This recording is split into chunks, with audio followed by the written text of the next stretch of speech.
श्री स्वामी समर्थ. स्वामींचा आशीर्वाद या चॅनेलवर आपले स्वागत आहे. स्वामी आपल्या सर्व चांगल्या इच्छा पूर्ण करत ही स्वामींच्या चरणी प्रार्थना.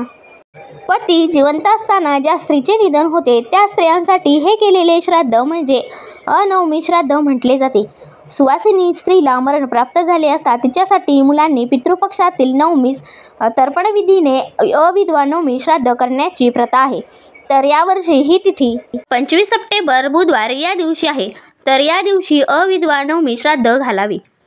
अहेवपणी म्हणजे सौभाग्य असताना मरण आले असता त्या स्त्रीची मरणोत्तर गणना साधवा म्हणून होते. कालांतराने तिचा पती निधन पावतो तेव्हाही तिचा मरणोत्तर दर्जा हा साधवाच राहतो. त्यामुळे तिचा पती म्हणजे श्राद्धकर्त्याचे वडील निधन पावले तरी पितृपक्षात अविधवा नवमीचे श्राद्ध मुलाने पुढे चालू ठेवावे. तर बघा, जेव्हा श्राद्धकर्त्यांचे निधन होईल तेव्हा मात्र त्यांच्या मुलांनी हे अविधवा नवमीचे श्राद्ध म्हणजेच आपल्या आजीचे श्राद्ध या तिथीला करण्याची आवश्यकता नाही. कारण मुलांची मुंज झालेली नसेल तरीही त्यांना श्राद्ध करण्याचा अधिकार आहे. मात्र मुलगा नसल्यास अविधवा नवमीचे श्राद्ध स्वतः पतीने सुद्धा करावे. तर बघा, नवमी श्राद्धाचे महत्त्व अत्यंत आहे. तर पितृपक्षातील सर्व तिथींपैकी नवमी तिथी ही अत्यंत महत्त्वाची मानली जाते. कारण बघा, ज्या सौभाग्यवती स्त्रिया मरण पावलेल्या असतात अशा स्त्रीच्या नावाने हे श्राद्ध घातले जाते. या दिवशी श्राद्धाचा स्वयंपाक करून एखाद्या सौभाग्यवती सुवासिनीला जेवू घालावे आणि तिला सौभाग्यालंकार देऊन यथाशक्ती साडी किंवा अन्य भेटवस्तू देऊन तिला संतुष्ट करावे. तर बघा, श्राद्धानुसार अविधवा स्त्रीच्या नावाने काकबली सुद्धा वाढून ठेवतात. अविधवा नवमी श्राद्ध हे अत्यंत महत्त्वाची तिथी मानली जाते. तर या दिवशी जर आपली आई किंवा एखादी सौभाग्यवती स्त्री जर मरण पावली असेल तर या दिवशी हे अविधवा नवमी हे श्राद्ध घालत असतात. तर या नवमी श्राद्धा दिवशी आपल्या आईच्या किंवा तुमच्या घरातील जी कोणी सौभाग्यवती स्त्री दिवंगत झाली असेल तिच्या नावाने हे श्राद्ध घातले जाते.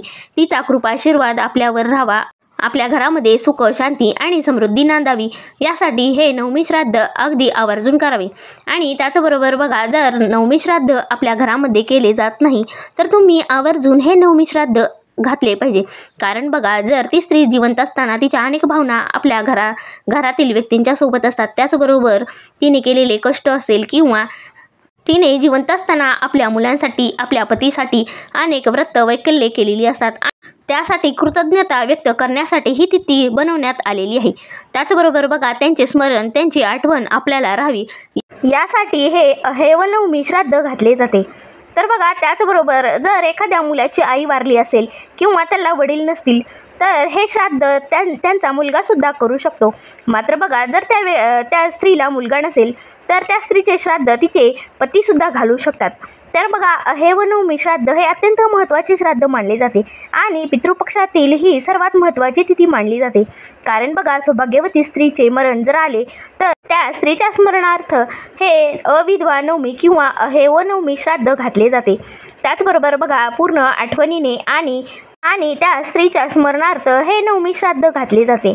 तर तुमच्याही घरामध्ये जर आपली आई असेल, चुलती असेल, आपली आजी असेल, अशा प्रकारे जर कोणीही सौभाग्यवती स्त्री आपल्या घरातून वारली असेल तर आपण हे श्राद्ध नक्की करावे आणि त्यांचे स्मरण ठेवावे.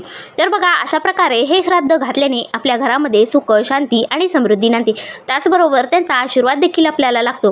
तर बघा, अशी सौभाग्यवती स्त्री जर मरण पावली असेल तर तिच्या अनेक भावना किंवा तिचे अनेक केलेली कामे, अनेक घरच्यांसाठी केलेले त्याग, व्रत वैकल्य यासारख्या अनेक गोष्टी तिने आपल्या घरच्यांसाठी केलेल्या असतात. तर तिचे मन हे त्या घरातच गुंतलेले असते.